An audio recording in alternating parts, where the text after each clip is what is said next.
कुछ ऐसी सभ्यताएं जिनका इतिहास में लिखा गया ग्रंथ या ग्रंथों में लिखा गया इतिहास शायद ही आप और हम नहीं जानते, लेकिन इतिहास के सबसे महान रहस्यों में से यह एक है। प्लेटो की किंवदंती ने हमें प्राचीन ग्रीस के बारे में बताया है, जो हमारे सामने बनी और एक दिन कुदरत के कहर ने उसे समुंदर के सीने में दफन कर दिया। अटलांटिस एक उच्च तकनीकी समाज माना जाता था, लेकिन जैसा कि किंवदंती कहती है कि लोगों के लालच के कारण उन्हें एक बाढ़ से दंडित किया गया, जिसने उनके शहरों को नष्ट कर दिया और जलमग्न कर दिया। लेकिन जैसा कि विज्ञान ने हमें दिखाया है, अटलांटिस मानव जाति के लिए बस एक रूपक हो सकता है। बाया एक रिसोर्ट शहर था। इटली के तट को रोमन एम्पायर का लॉस वेगास कहा जाता है। रोमन वासियों ने यहाँ मनोरंजन के लिए यात्रा की थी। यहाँ एक स्पा था जो आप कल्पना कर सकते हैं।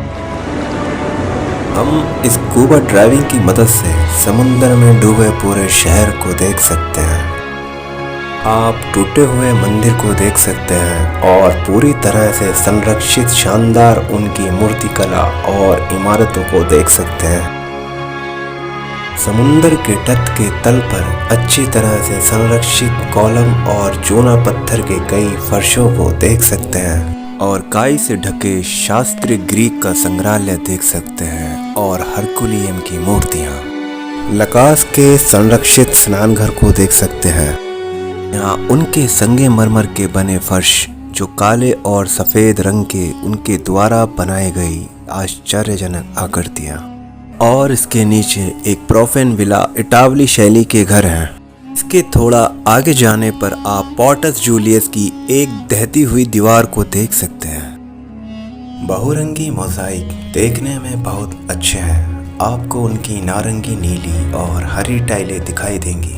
यदि आप पिसा विला करीब जाते हैं तो आप 25 संरक्षित रोमन पिलर देख सकते हैं।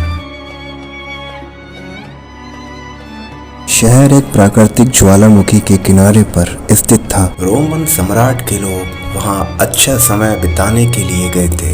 रोमन सम्राट मतलब नीरो, सिसेरो, सीजर के बारे में जाने। लेकिन 8वीं शताब्दी के आसपास शहर को बर्खास्त कर दिया गया और आलीशान शहर को धीरे धीरे छोड़ दिया गया। जल स्तर बढ़ गया और शहर डूबने लगा। पावलो पैट्री एथेंस के बाहर ग्रीस के तट पर पेलोपोनेस प्रायद्वीप में जैसे ही गोता लगाते हैं तो समुद्र के तल पर एक पैटर्न दिखाई देना शुरू होता है। सतह से 13 फीट नीचे परिचित वस्तुओं की रूपरेखा एक एक करके दिखाई देने लगती है। जैसे ही आप तैरना जारी रखते हैं, आपकी आंखों के सामने पूरे शहर की रूपरेखा दिखाई देती है। यह आश्चर्य की बात है, पानी पूरे शहर को कैसे अंदर ले सकता है। चट्टानें पूरी तरह से एक इमारत के नींव के रूप में प्रतीत होती है।